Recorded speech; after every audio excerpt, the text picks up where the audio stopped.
get across to us and communicate with us during the show. The WhatsApp is first 0809444091. On Twitter, that's Smooth981FM. The hashtag is BusinessExpress981. And we're streaming live on YouTube. All right. What else is new with the stock market? 0.21% drop yesterday, 27,089.84 points. Good drop to 26,000 today if things continue the way they are. 13.1 trillion naira market cap. UAC Property Development was our top gainer yesterday, up by about 9%. Livestock Feeds, I believe, was the top loser, down by 7.1%.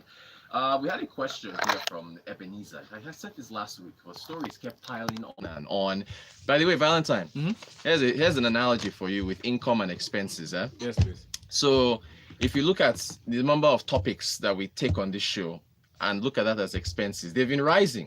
They keep rising. It's just more and more stuff keeps happening in business that we need to talk about. That's right. Meanwhile, our income, which is the time that we used to take care of this show, has not been rising. It's still at 15 minutes. It is zero to this. It's crazy. It's insane. So, yes. Ebenezer, I'm sorry I couldn't get to your question, but here's the question. So meager resources, yes? Meager resources, we have to manage what we can. So we quickly do it. But he said, what was the question? He says, which stock can I hold for 10 years with my monthly savings that I might not regret at the end? That is a jam question.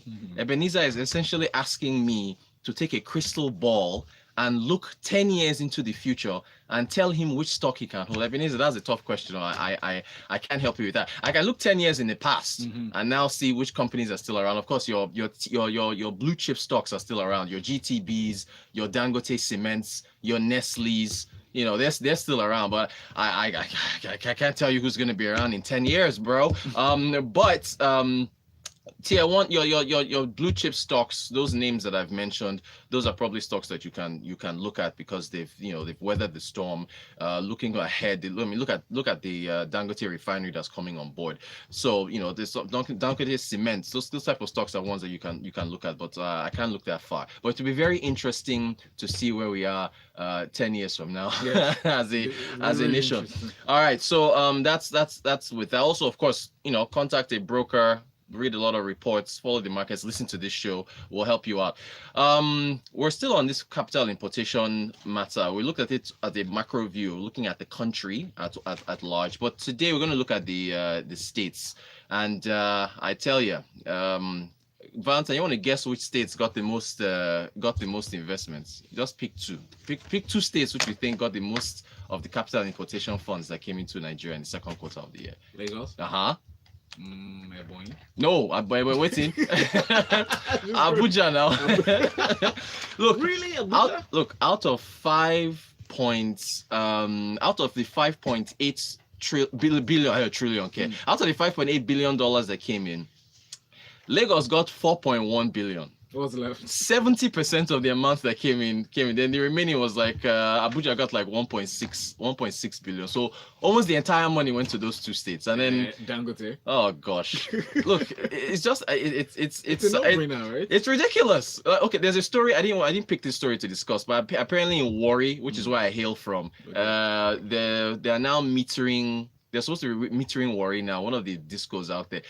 Almost all my cousins plus me, we're all here in Lagos. I mean, Warri is empty. Yeah. There's nobody left there, right? Yeah. So if you look at the flow of investment that comes in here, it's ridiculous. How can Lagos be getting 7? I mean, of course, the stock market is here, and majority of the funds that came in was FPI, which is foreign portfolio investment. So it makes sense that it would flow. But look at it from this bright side, yes. Is there a bright side? You have folks back there, and it reduces the money that you send back. Valentine, no, this is not healthy. For the viability of the states in this country, it's not healthy how only 2 states can be getting all the money. Christian is one of us. I said one of us. Yeah, you are one of us. Christian is with us. 1/3 of the host. And Christian, good morning to you. Morning, Lagos. Welcome. Christian. What do you make of this capital importation with Lagos and Abuja essentially getting almost 100% of the money that came into this country? I hear, where's the other number? Edo State got $1.4 million. 1.4 million for an entire state for Edo. What is that? It's not surprising. Wait, I'm not done. Nasarawa got $100,000. That's somebody's salary. That's some of the big dogs in this country, the big bosses here. Their salary went to Nasarawa as a state. Well, Christian. Well, it's not. It's really not surprising, right? Those two states you mentioned, Lagos and Abuja, appear to be the only two states that have the capacity to absorb and return on investments. Yeah. So you have startups, especially startups, right? Mm-hmm. Who, when they want to come into Nigeria, have their eyes on Lagos. First of all, Lagos is a testing ground for most of these startups, and maybe so when they test it and then it works, and they switch to they start to look at maybe Abuja, Port Harcourt. So it's only normal that Lagos would account for the largest share of capital importation. It's only normal. Now, wow. It's in Lagos that you have the infrastructure that can support that kind of inflows. So if you were to take $4 billion to Edo State, what are you going to do? What are you going to do with it? Where will you put it? That's actually sad. That's sad. All right, we move on from that to this Christian, I shared this article with you. You folks out there, I'll probably tweet it and we'll probably put it on our WhatsApp. Why Nigeria cannot afford a standoff with South Africa. This is from a postgraduate student who is at the London School of Economics. His name is Gimba Kakanda. I love how his name rhymes with Wakanda. I think he's South African. But this guy, he wrote it in Al Jazeera. He completely washed us. Christian, what do you think of this article? I need to read a quote for our listeners here. He says, at present, now of course he's talking about the reactions of Nigeria to the xenophobic attacks in South African business, for Nigerian and South African businesses, how people were clamoring for us to clamp down on South Africa and to react strongly and to flex on them. I mean, it's a long article, but here, just one quote here. It says, at present, it is clear Nigeria does not have the military, the intelligence capability, or the diplomatic clout to pursue a serious escalation against even a regional power such as South Africa. He goes into a number of reasons why. He compares us economically, he compares us diplomatically. I mean, so Gimba is Nigerian though. Is he? Yeah, he is. Kakanda is a Nigerian name, or is that a fake name that he came up with? There are some northern names that sound that very way. Interesting. You looked him up because I checked. Wow, okay. So he's not South African. Well, so he's one of our own telling us the truth. Christian, what do you think? I totally don't agree with the article. Okay. Right. Sometimes it's not so much about your military might or intelligence capability, right? So in the West African region, we still have some clout, right? Okay. And I would not be surprised if again we start to give sanctions, start to issue sanctions to South African, West African counterparts, follow through with the act.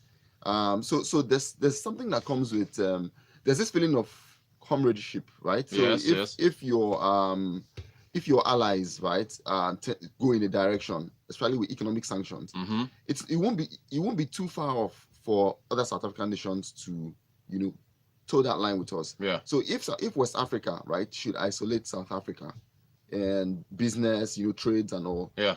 South African economy as it is already struggling. Right. The last thing they would need is an economic war. Right now. It would go under. The economy would go under. So I typically don't agree with this guy. I mean, he has some points that are. What about the trade? Neither here nor there. Wait. Okay, we are saying neither here nor there. What about the trade? He was talking about. Okay, Nigeria exports $3.8 billion worth of goods, mostly oil and oil products, to South Africa. In contrast, we import just $514 million worth of South African products, which account for less than 1% of South Africa's exports. So he essentially says that economically, Nigeria needs South Africa more than South Africa needs Nigeria. And you're taking the whole West African bloc versus South Africa. Meanwhile, his own focus is us, the giant of Africa, versus them. Moral suasion, Rotus. Okay. So if we do get into that, if we get to the part where we have to go on this economic war path, we will not be alone if we decide to sanction, if we decide to cut off economic ties with South Africa. Okay. We will not be alone. I dare say that a large part of West Africa would join us. Yes. But who are you? Who is in the West Africa? Is it Cameroon? Is that's the thing. Ivory Coast? So if you look at the nations individually, it might not look like a lot, but if you sum up their trade activities with South Africa, it's pretty large. It could amount to something, Okay. But we'll share the article. So Yinka is asking. Yinka says, Rotus, if you're an investor, so you carry your money to Warri Abi. The fact is, those areas are not attractive. The annoying thing is that their state governments aren't doing nada. All you hear is airport being built. God. Imagine a point that people were praising the government about to build an airport. Who's flying there? When it costs less than 5K on the road, You or can't- the price of flyover autonomous speed would You built can in those put states. you can put me on the spot. Will I take money to my own hometown? No. The answer is no. I will not. All right, BB Laddering. Oh wow, sent in a long one. But Stanley says there's over concentration in Lagos State. The reason this is seriously not good for our economy. It still boils down to the one operating seaport, Lagos. Until Calabar Seaport starts functioning in high commercial basis, the trend will continue.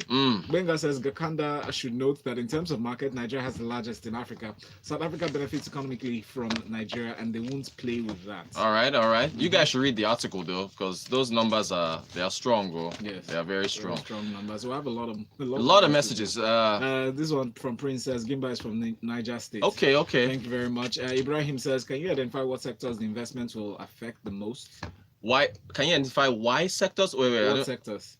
Okay, that is. You mean Ibrahim? Do you mean the money coming into the? No. So most of the money went into foreign portfolio investment. So basically, it's stocks, bonds. In those investments, and then very little of it went to FDI, which is what we really want. We want companies. Remember the whole Toyota debate we had here about them deciding to build their automated. The first. The first assembled car will be released in 2020. That's what. And they'll sell it to us. Of course. They'll sell it to us. Won't you buy? Of course. Says when looking at capital importation, do we capture investments the stock market and money market has captured within those states?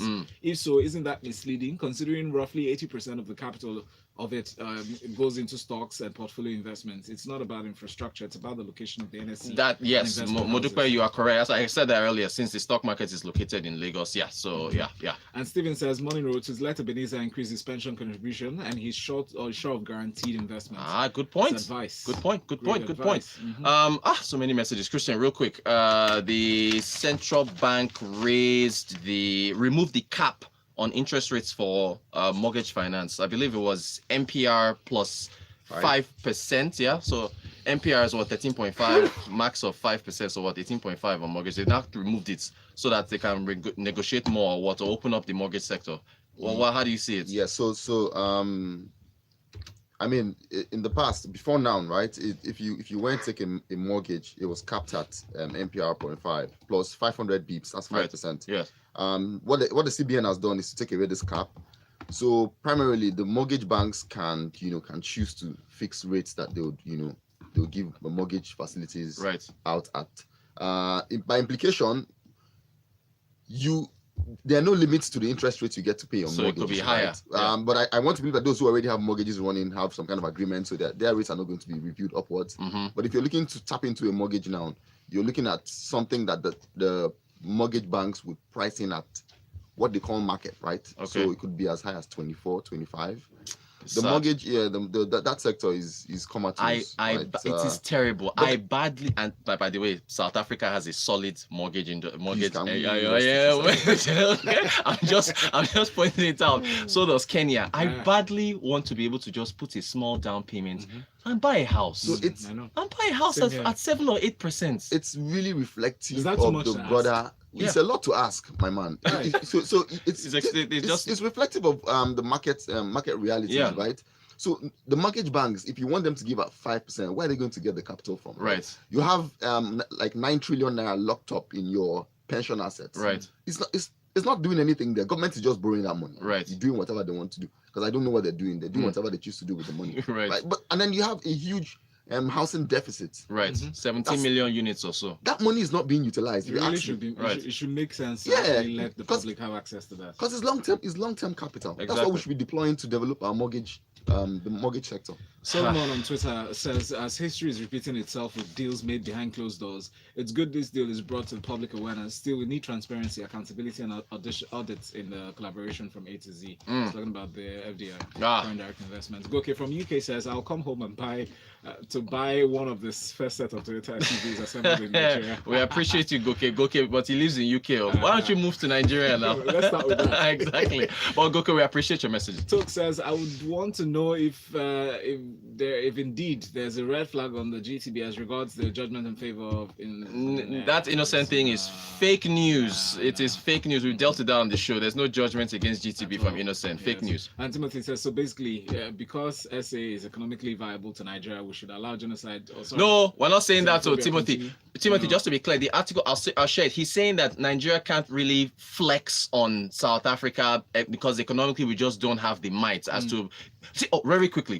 He used an example in the 1960s. Apparently, France used to test nuclear weapons or so in the Sahara Desert. Nigeria cut off France, shut down importation of French imports coming to the country, and basically back in the 60s and 70s, we were really strong. We're taking on France and all these mega powers, and now he's just using it as an. I'll share the article. It's really good. Even you guys should check South it out. Africa was going through the Apartheid. We gave them money. And threatened UK. Threatened the West and said if you guys don't support us with this apartheid fight, we'll shut you. So Nigeria in the 1960s and 70s compared to now, anyway, it's a good article. You guys should read it. So thank you so much, guys. Christian, thanks. thanks for coming in. Thank you. Thanks for joining us. Appreciate We'll it. engage South Africa. Thanks for your messages. Still smooth breakfast here on Smooth 98.1. Thank you, Rotus. Thank you. Traffic was mad, Abby. It was bad.